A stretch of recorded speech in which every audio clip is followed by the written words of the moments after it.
नागपूर जिल्ह्यातील रामटेक तालुक्यामध्ये एक नवीन MIDC प्रस्तावित आहे। त्यासाठी जवळपास 3000 एकर जमीन लागणार आहे। मात्र स्थानिकांनी या संपूर्ण जमिनीला विरोध केलेला आहे की त्यांचं असं म्हणणं आहे की आमच्या हक्काची जमीन आहे, त्यामुळे आम्ही शासनाला देणार नाही। जर का आम्ही जमीन दिली तर मग आम्ही काय खायचं?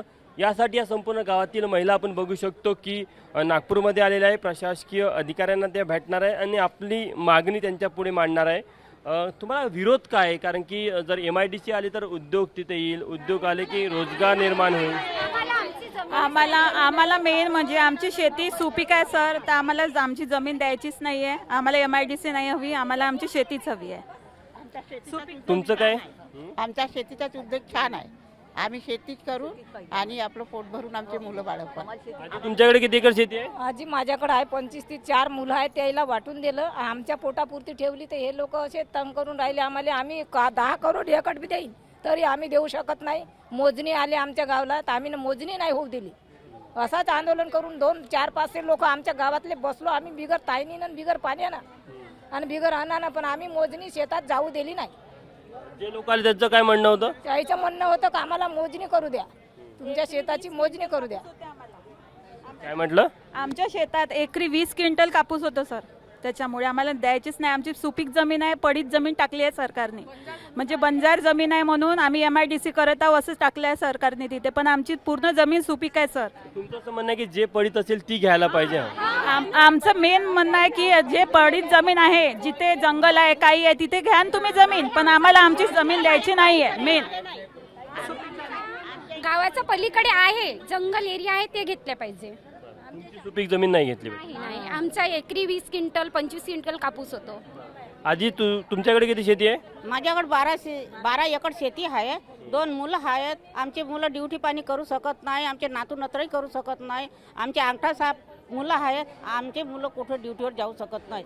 शेती आमची आहे भरपूर, आम्ही शेतीवर पोट भरू शकतो, गावोगावच्या लोक पोसू शकतो आम्ही, एवढी आमची शेती आहे।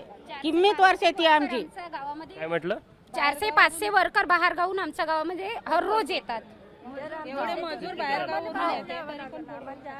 पण शासन तर एखादी योजना राबवली जाते जबरदस्ती, पण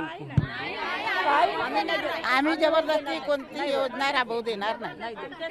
शेतीवरच साहेब आमचं पोट आहे, आमची शेती आम्हालाच पाहिजे। आमच्या शेतीवर आमचं पोट आहे, आमच्या पाठीवर मारेन तरी चालते, पण पोटावर नका मारा। काका तुम्ही सांगा, हा सगळा विरोध आहे, शासनाने MIDC मंजूर करण्याआधी तुम्हाला विचारलं होतं का?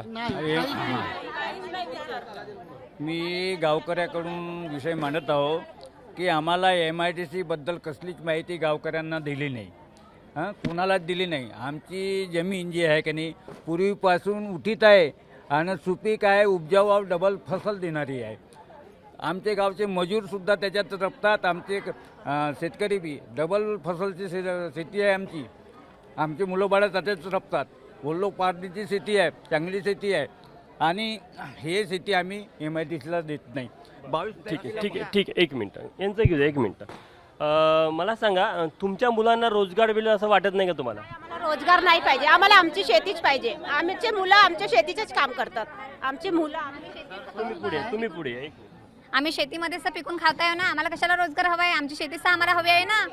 शेती राहील तर आम्ही जगू, आम्हाला नको ड्युटी नको काही, आम्हाला फक्त शेती हवी आहे बस। आमच्या शेतीमध्येच आमचा रोजगार आहे। आमचे तू बोल, 1 मिनिट। माया बी शेतीमध्येच काम आहे, मी बी शेती काही भेटत नाही, बस। शेती द्यायची नाही तुमच्या गावातली? नाही द्यायची शेती नाही द्यायची, शेतीवरच पोट आहे आमचा, बस।